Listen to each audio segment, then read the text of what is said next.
Очень тонкие такие вопросы, касающиеся таких, скажем, деликатных коммерческих вопросов, и вынести на решение общественности уже готовое решение, и мы дадим всем, даже средствам массовой информации, возможность лично задавать вопросы. Я думаю, это будет правильно, и прошу поставить данный вопрос на голосование и провести заседание в закрытом режиме. Азыр биз эгерде бул комиссияны жабык өткөрөбүз десек, бул биринчи кезекте бул парламенттин жалпы аберине, намысына чоң шек келет.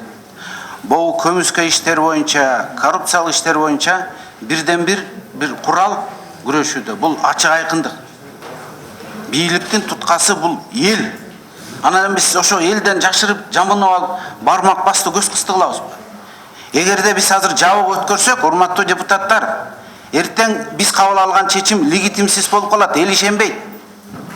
Азыркы сөгүп аткан пикир мындан да күчөйт. Көрүп атасыңар эмне болуп атат азыр.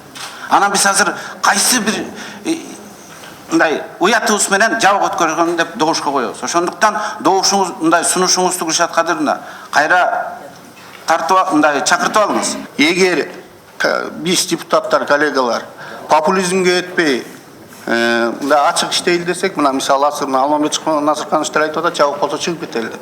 Биз иштейбиз деп келдикпи же бул комиссияга мындай бир очко топтойлу деп келдикпи? Ошону тактап алалы.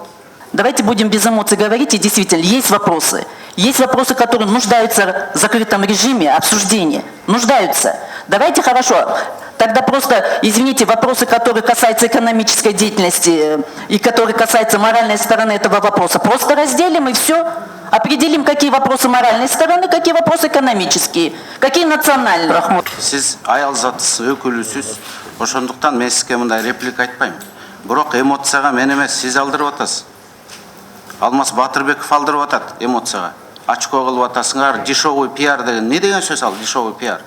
Эгерде биз эл билсин, коомчулук билсин, журналисттер билсин десек, бул эмне дешевый пиарбы? Же бул эмне очкобу?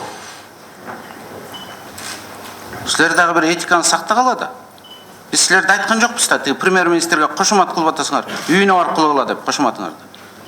Бирок ошондуктан эмоцияга силер алдырбагыла, бизге шылтабай.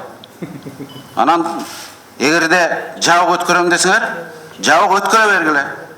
Мен лично анда комиссиядан чыгам, баш тартам. Бул шоуга катышпайм.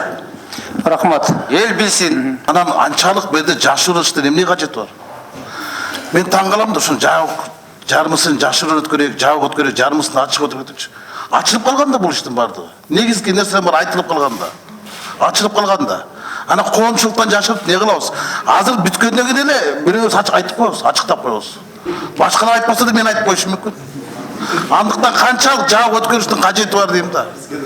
Анан элде азыр жогорку кеңешке өкмөткө болгон ишеним ушундай төмөндөп турган кезде, анан бекинип алып туруп маалымат каражаттар өткөргөндө шылдыңыр болбойбуз. Ошондуктан бир эле сунуш болуш керек. Бул ачык же жабык деген. Ачык эле өткөрүш керек. Мен ошону сунуш кылам. Биз бардык жыйындарды комиссия ачык, айкын алып барышыбыз керек.